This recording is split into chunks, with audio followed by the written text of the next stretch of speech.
Welcome back. I think the thing I need to do right now is to just maximize my manpower. I'm waiting for parts to arrive in order to fix those pots that were in the RP unit.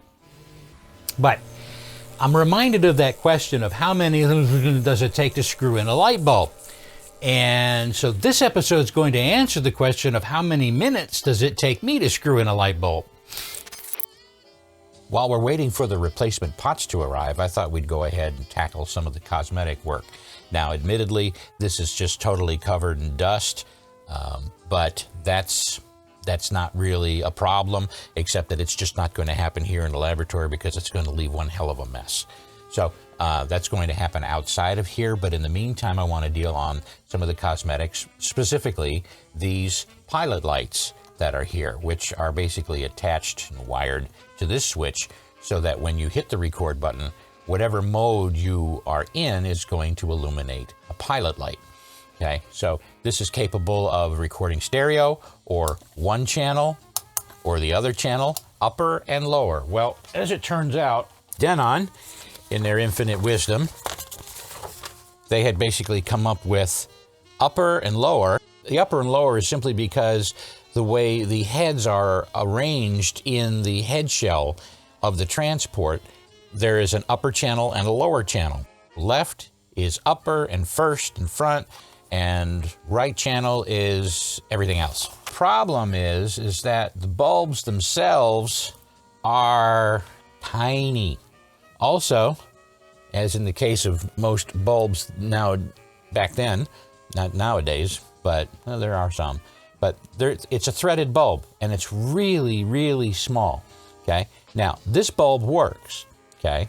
And I've got some replacements, and this is going to be the replacement bulb, which is almost impossible to hang on to.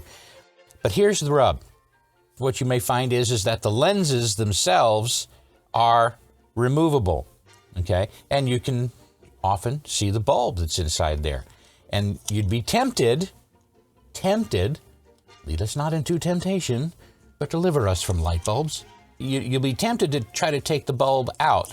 Well, at first glance, you see a bulb in there and it's like, all right, well then I'll just rig up something in order to be able to reach in there and unscrew that bulb. Typically, I would use a piece of heat shrink that I just basically heat a little bit of it so that it's flared at the end, but it gets a little bit smaller, okay? And then just reach in there and sort of grip the bulb with it, push it a little bit further, and then just start to unscrew it and try to pull it out of there. But here's the problem. Bulbs of this vintage, over time, the glue that they use to hold the glass envelope inside the base, okay, has deteriorated. The glass is actually loose in the base. So if you put a piece of heat shrink over the top of that and then try to unscrew the bulb, all you're going to do is twist the wires that are going to the glass envelope and the base is going to be stuck inside. With this particular lamp fixture, there's another way to get about it. Investigate what your options are, okay? Because this could get ugly, all right? And when it comes to the cosmetic stuff, and I try to treat everything with the utmost care, all right? Because I'm lazy, all right? I don't want to make more work for myself. And if I break something, then I'm going to have to fix that, and then I have to figure out where I left off, and and I end up just ends up piling on. All right. So I want to investigate very carefully how to go about getting the bulbs out of there. Well, for one thing, when I first pulled the cap off, I didn't know the bulb was threaded because there's no way to tell. So you really don't want to jump to conclusions, okay? Like I did, where I took a piece of heat shrink, put it in there, gripped the bulb, got good grip and everything like that, started twisting it, and it felt like it came loose, and I pulled it out, and all I've got is the glass envelope of the bulb. The base is still stuck in there. So, live and learn. And that's why I'm sharing this with you, so that you can get your head around the possibilities that you end up making more work for yourself, right? And that's a bummer.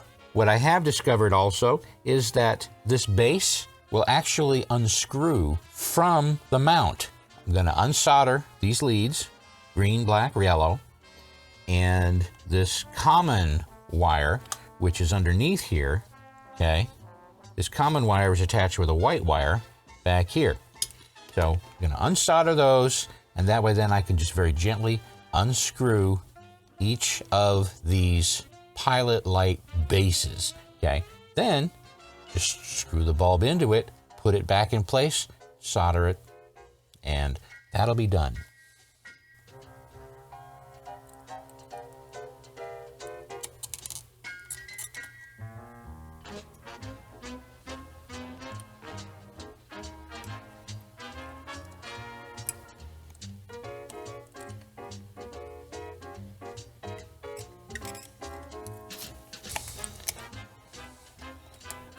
So that one's cut. That one's cut. I'm going to take the excess wire from here out, but I'm going to leave enough on there that I can grip it, possibly pull it through later once I get to that point, but I don't want to snag anything with this tail hanging off that could possibly damage the lug. This now will actually spin. It's threaded. These are the solder points, and this is the threaded base inside there. So at this point is I'm going to try to thread that bulb in there. Now, this glass bulb is shorter than the old one, so getting a grip on there just to get it threaded in there is going to be a little bit of a challenge. But as I mentioned before, where the glue that they used to hold the base onto the bulb here has deteriorated over time, and putting a piece of heat shrink on top of that glass and twisting it out is going to damage that bulb. And what a shame. The bulbs probably were good to start with, and if I'd have known to be able to take this out, I would have been able to possibly get the bulbs out without damaging them and having to buy more. Okay, but what I want to do is just get a little piece of heat shrink. I want to be on the bulb enough to be able to thread it into the socket, but at the same time, I want to be able to pull it off the bulb without damaging the bulb when I'm done. Let's just test that theory right now. Okay, so that'll come off that bulb pretty well, and hopefully it grips enough to be able to thread it into place. And I believe we're there. There you have it. Bulb is in place. Heat shrink just basically fit over the bulb, allowed me to thread it into place, and we can check that real quick. Oh, look at that. I don't want to get it all back together and then find out the bulb doesn't work. I want to do this very gingerly because although I don't even really think this is Bakelite, I really think it's just really cheap plastic. It's not really very robust, and you've got these tiny threads on there that are threading into a steel part of this thing. There's that one. Okay, fully expect that to work later. Hope I'm not disappointed.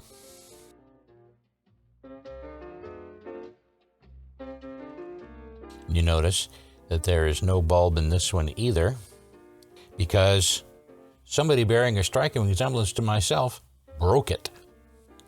We'll do what we can to sort of get it stretched onto the bulb just to provide enough grip for it to thread where it feels like it bottoms out. That feels like it has tightened up. Now, that nipple actually reaches inside there. Let's see. Oh, look at that. Okay, so I've got number 2 done. This one, because of its location, is going to be a little harder to thread into place. Just go real slow. You feel it binding up at all, stop, back up, come at it again. Okay, because these threads, these plastic threads threading onto steel threads, they don't get along, and that's what's going to happen. All right. No bulb. You'd think after the first one broke I'd have learned my lesson, but nope. That looks as deep as the other ones. Yep. Now this one can go back in. And oddly enough, if you got it threaded back there the right way, these pins down here, these lugs are actually going to line up where they were to begin with. Now, as I mentioned before, go ahead and just cut those wires out of there because I was going to replace it anyway. And that's going to be for this common bus that's going to run from this white wire and this lug over here, this lug, they all tied together. And then there'll be green, black, and yellow across the top. And I absolutely want to put my bulb threading tool back where I know to look for it. We'll get this bus all tied together. Got to measure. You know, I just sort of stuck it in here like that and measured, okay? It's like brain surgery with a chainsaw. You just do it by eye. Changed my mind. It's not going to be easy to cut, and I don't want to risk having that little snot of wire fall down inside here. So I'm just going to go ahead and go the extra mile and grip that and desolder this. All right, so one easy sort of cheat on this is I'm actually going to flow some solder back onto that. It's going to be still pretty warm. Grip that. Go ahead and then just reheat that, and the wire comes off. So now those little teeny pieces of wire that were left over on the lugs are off. There's no risk of them getting into the chassis and causing a problem thereof. I feel better about that. So I'm just going to go ahead and flow that onto there.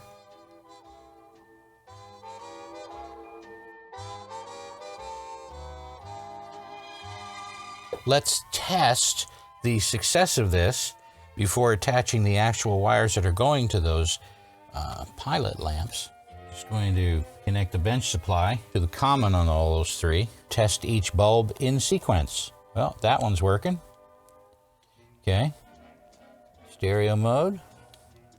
And the upper channel, which is amber, white, and blue. Green, black, and yellow. Probably be a good idea to re-tin these wires. Put some fresh solder on there.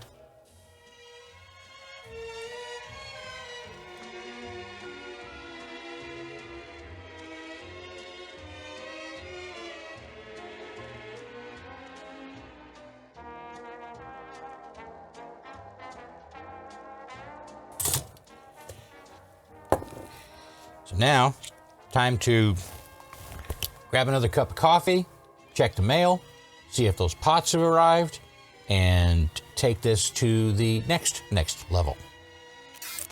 So the bulbs are all replaced now after having, you know, basically screwed it up in the process as well. But I've got an idea.